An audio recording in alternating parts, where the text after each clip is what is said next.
Section 1. You will hear a man arranging to get a telephone connection. First, you have some time to look at questions 1 to 4.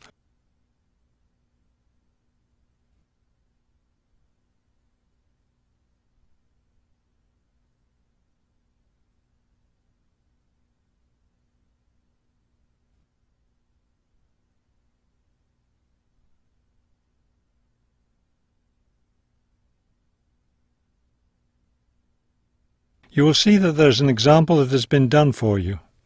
On this occasion only, the conversation relating to this will be played first. This is the ClearPoint Telephone Company customer service office. My name is Ms. Jones. How may I help you? Yes, I'm moving and I'd like to arrange to have a phone line installed. The woman answers the phone. This is the ClearPoint Telephone Company customer service office. So the words telephone company have been written at the top of the form. Now we shall begin. You should answer the questions as you listen, because you will not hear the recording a second time. Listen carefully and answer questions 1 to 4. This is the ClearPoint Telephone Company customer service office. My name is Ms. Jones. How may I help you? Yes, I'm moving and I'd like to arrange to have a phone line installed. Of course. Let me get some information from you first. May I have your name, please? It's Kramer, Harold Kramer. And would you spell your last name for me, please? Kramer. M-E-R. Got it. Okay. Could I have the address where you'd like to have the telephone connected? That would be number 58, Fulton Avenue, apartment 12. Is that a business or a residence? A residence. It's my new home address. Then the type of phone service you want is residential, not business? Yes, it's for my home. All right, fine. Now, let me get your employment information. Who is your current employer? I work at the Wrightsville Medical Group. Then your occupation is doctor? No, I work for the doctors. I'm the office manager.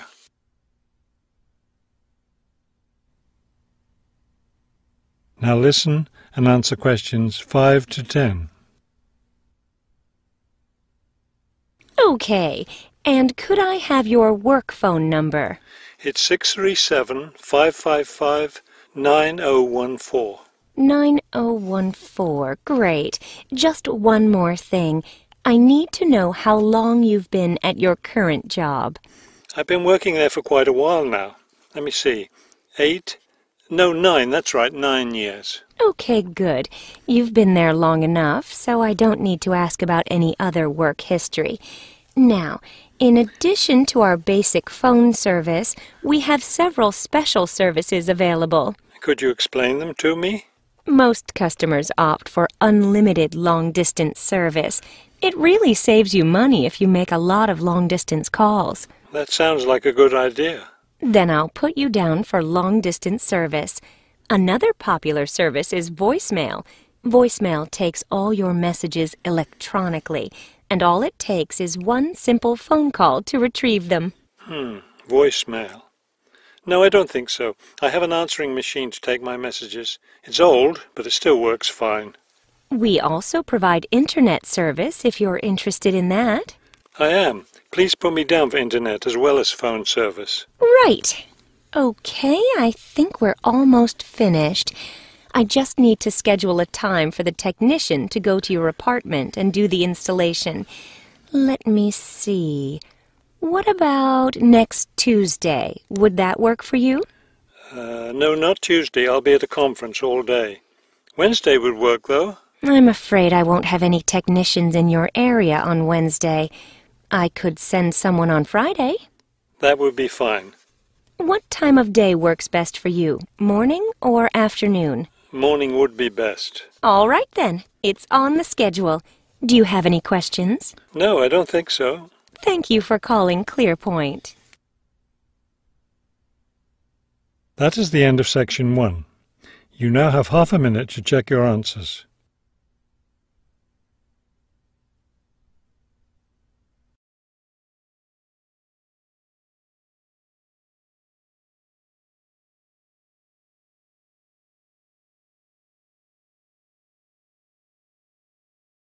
Section 2.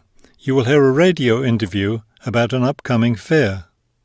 First, you have some time to look at questions 11 to 14.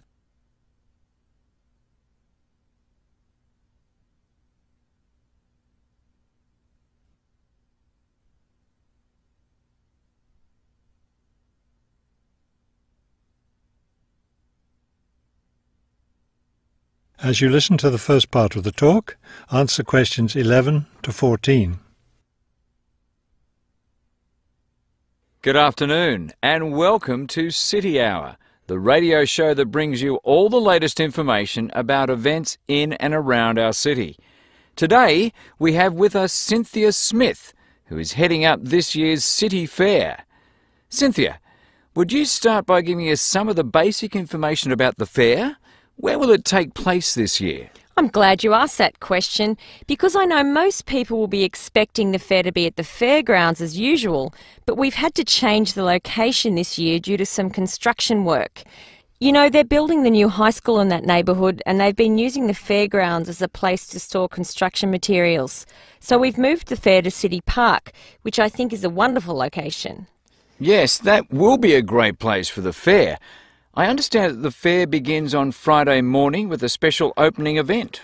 Actually, it won't begin until that evening, but you're right about the special event. Traditionally, we've begun with a parade, but this year our opening event will be a special dance performance. And the most exciting part is that the mayor will be one of the dancers. The mayor is a woman of many talents. Cynthia, could you tell our listeners about the price of admission? What will it cost to attend the fair? We're trying to keep the price down as much as possible. A 3-day pass is just $25, or you can buy a Saturday or Sunday only pass for $15.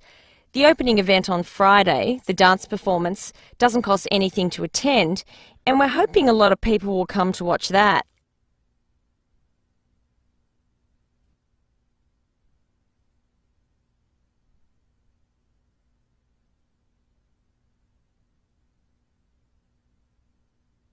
Now listen and answer questions 15 to 20.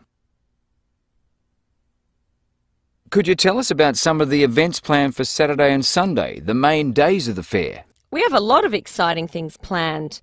There are a number of events especially for children, including a clown show on Saturday afternoon.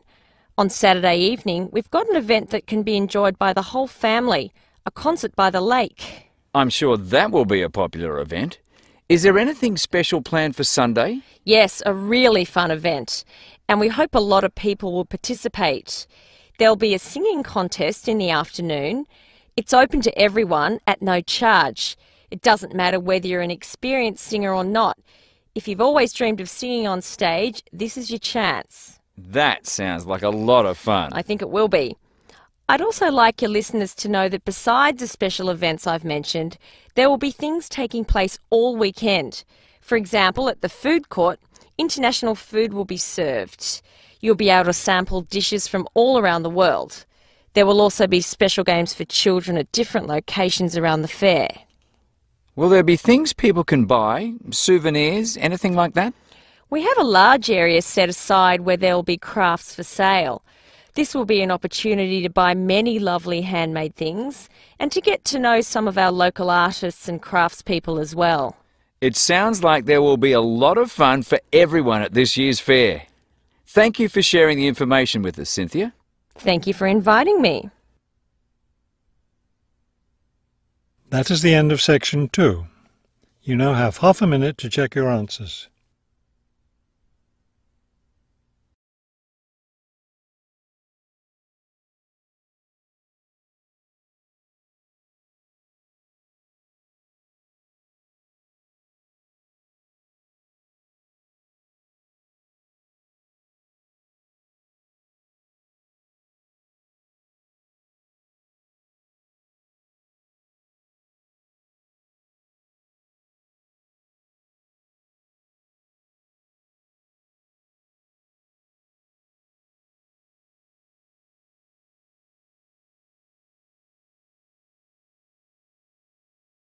Section 3. You will hear a conversation between a prospective student and a university advisor about applying to enter the university. First, you have some time to look at questions 21 to 23.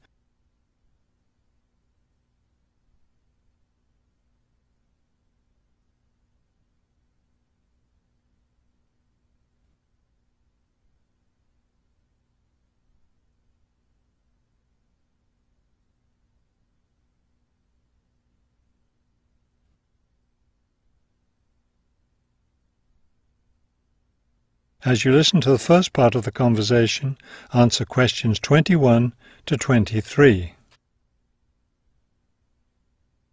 I'm interested in entering your business administration program, and I'd like some information on how to apply. I'm a little concerned because I've been out of school for a number of years. That could actually work to your advantage. It's possible to get academic credit for work experience if that experience is related to courses in our program. I've been working in business for several years. How would I get academic credit for that? First, you'll need to read the university catalogue to see if any of the course descriptions match your specific job experience.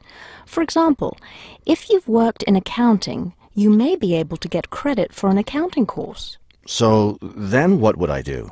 You would write a summary of your work experience, relating it to specific courses we offer.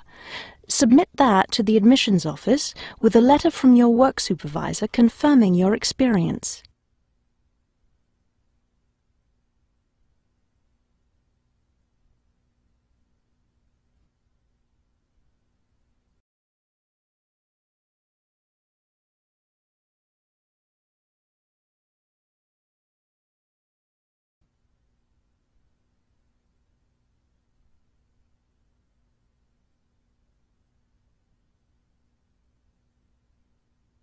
Now listen and answer questions 24 to 30.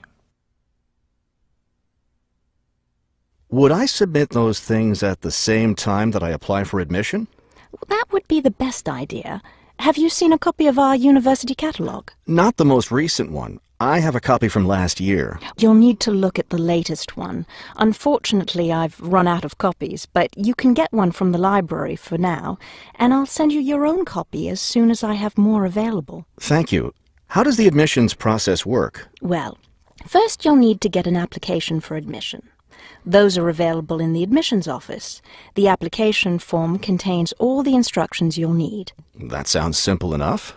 Of course, you'll need to make sure you meet all the admissions requirements. How can I know what those are? We have copies of the requirements lists for all university programs here in the counseling center. I'll give you one before you leave today.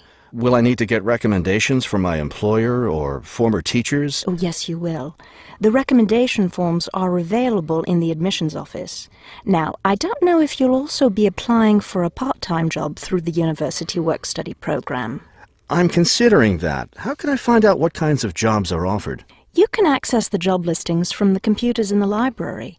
Are you planning to study full-time or part-time? I want to be a full-time student. Good. Then you'll qualify for the work-study program. Part-time students aren't eligible. As a full-time student, would I be eligible for a free bus pass? No, unfortunately, we don't have those available for any of our students.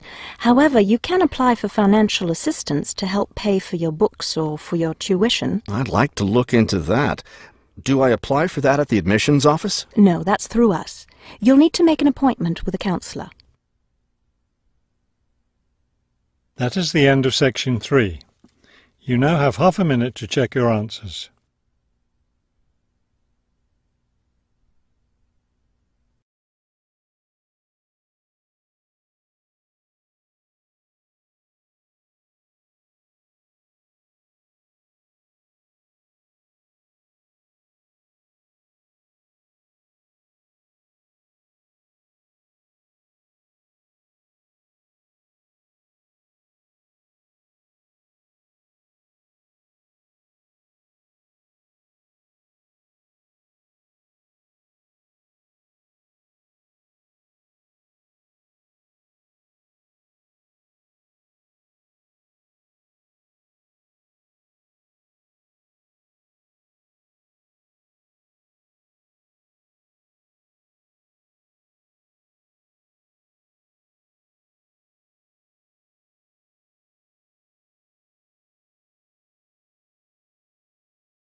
Section 4.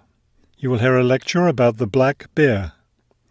First, you have some time to look at questions 31 to 35.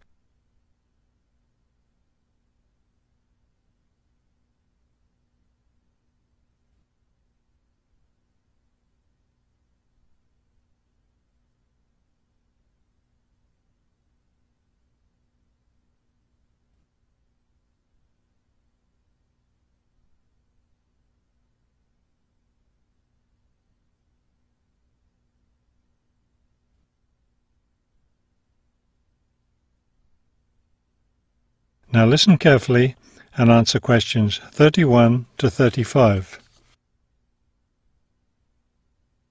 The black bear, or Ursus americanus, has a wide range inhabiting forested areas of North America, including Canada, the United States, and parts of northern Mexico.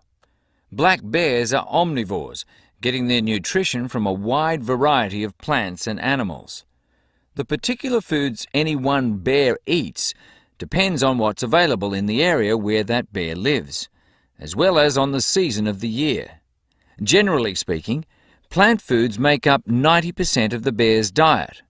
The rest of its meals consist of animal foods, such as insects and fish. Bears have a relatively long gestation period. Mating takes place in the spring or early summer, but bear cubs aren't born until the following winter. Usually, 2 cubs are born at a time, although some litters may have as many as 5 cubs. Bear cubs are dependent on their mother and may stay with her for close to 2 years. Wild black bears can live as long as 25 years. They've lived for as long as 30 years or more in captivity.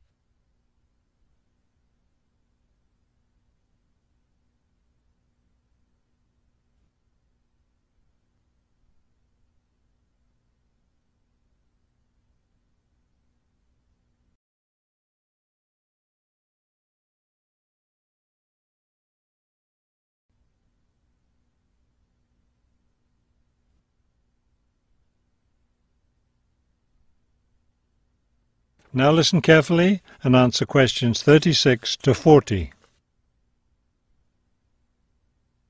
Much of the black bear's range coincides with the range of its close cousin, the grizzly bear. Although these bears are somewhat similar in appearance and habits, it isn't difficult to tell the difference between them. Colour isn't necessarily a distinguishing characteristic, as both species of bears occur in a range of colours from almost blonde to dark brown or black. Many black bears, however, have a patch of fur on their chests that's lighter in colour than the rest of their fur. Grizzly bears don't have this patch. Size isn't always a distinguishing feature either, although grizzly bears are usually heavier with an average weight of 225 kilos. Black bears average 140 kilos in weight. Grizzly bears spend time digging in the ground for roots and tubers that make up part of their diet. The large muscles they need for this give them a distinct shoulder hump. This hump is absent in black bears, which don't do the same kind of digging. The shape of the face and ears is also different in each species of bear. Grizzly bears have a depression between the eyes and nose, and short, round ears. Black bears, on the other hand, have a straighter profile and longer, more pointed ears. Grizzly bears are known for their fearsome, long, sharp claws. Black bears have shorter claws, which are better suited for climbing trees. That is the end of section 4. You now have half a minute to check your answers.